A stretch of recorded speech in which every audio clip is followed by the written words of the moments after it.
আসসালামু আলাইকুম। Welcome back to my channel. আজকে আমি তৈরি করে দেখাবো বিফ ভেজিটেবল নুডলস। সারাদিন রোজা রাখার পরে সবারই মন চায় একটু মুখরোচক খাবার খেতে। এই খাবারগুলো তো আমার বাচ্চাদের ভীষণ পছন্দ।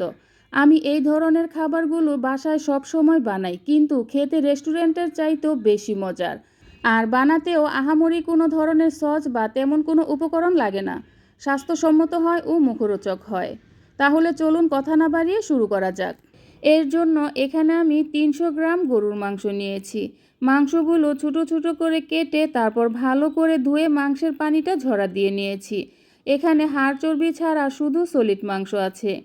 এখন দিয়ে দিচ্ছি 1 চা চামচ লাল মরিচের গুঁড়া, 1 চা চামচ ধনিয়ার গুঁড়া, হাফ চামচ দিয়ে দিচ্ছি কালো গোলমরিচের গুঁড়া, গরম মশলার গুঁড়া দিয়ে দিচ্ছি হাফ চা চামচ, টমেটো সস দিয়ে দিচ্ছি 2 টেবিল চামচ, 1 টেবিল চামচ দিয়ে দিচ্ছি সয়া সস, লবণ দিয়ে দিচ্ছি টেস্ট অনুযায়ী। লবণটা বুঝে তারপর দিয়ে নেবেন, কারণ টমেটো সস আর সয়া সসে লবণ আছে, এজন্য লবণটা বুঝে দিতে হবে।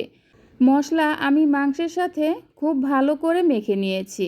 এখন আমি 10 থেকে 15 মিনিটের মতো ম্যারিনেট করে রেখে দেব। আর এদিকে আমি নুডলসগুলো সেদ্ধ করে নেব। এর জন্য এখানে আমি 5 প্যাকেট নুডলস নিয়েছি। আর এই বিফ ভেজিটেবল নুডলসটা খেতে এতটাই মজার যে অল্প খেলে মন ভরবে না। এজন্য আমি যখনই রান্না করি একটু বেশি পরিমাণেই রান্না করি। আর আমার বাচ্চারা তো এই নুডলসটা খেতে ভীষণ পছন্দ করে। এখন আমি নুডলসগুলো সেদ্ধ করে নেব। এর জন্য চুলায় একটা হাঁড়িতে পর্যাপ্ত পরিমাণে পানি বলক তুলে নিয়েছি। তারপর দিয়ে দিচ্ছি নুডলস। আমি নুডলসগুলো একটু ভেঙে দিয়ে দিচ্ছি। আর নুডলসগুলো এইভাবে করে কিছুক্ষণ পরপর নেড়েচেড়ে আমি 2 থেকে 3 মিনিটের মতো জাল করে নেব। এই নুডলসগুলো সেদ্ধ হতে বেশি সময় লাগে না, 2 থেকে 3 মিনিটের মধ্যেই সেদ্ধ হয়ে যাবে। বেশি সময় নিয়ে যদি জাল করে নেন তাহলে কিন্তু নুডলসগুলো বেশি সেদ্ধ হয়ে যাবে, আর নুডলস বেশি সেদ্ধ হলে কিন্তু খেতে ভালো লাগবে না। নুডলসগুলো সেদ্ধ হয়ে গিয়েছে। এখন আমি চুলা থেকে নামিয়ে একটা ছাঁকনিতে ঝরা দিয়ে নেব। আমি একটা ছাঁকনিতে পানি ঝরা দিয়ে নিয়েছি। এখন আমি ঠান্ডা পানি দিয়ে ধুয়ে নেব। এইভাবে করে ঠান্ডা পানি দিয়ে ধুয়ে নিলে নুডলসগুলো একটার সাথে একটা লেগে যাবে না আর ঝরঝরে থাকবে।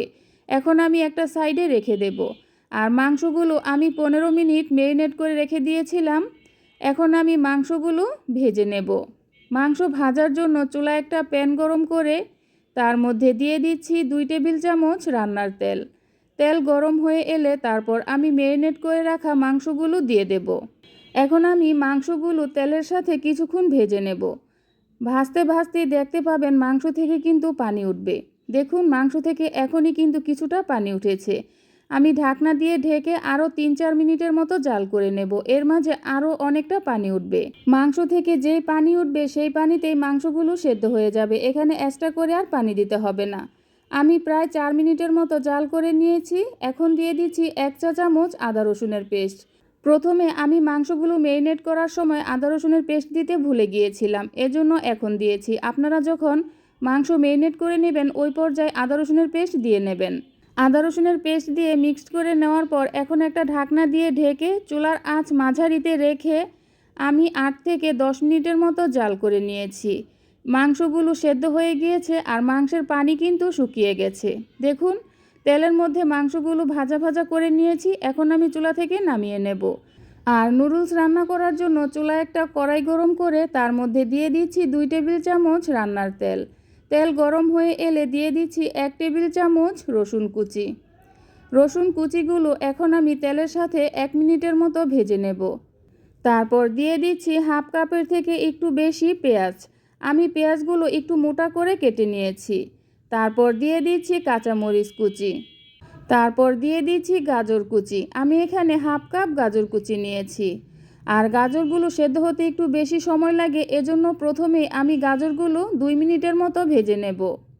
পেঁয়াজ আর গাজর কুচি আমি প্রায় 2 মিনিটের মতো ভেজে নিয়েছি। এখন দিয়ে দিচ্ছি মটরশুঁটি।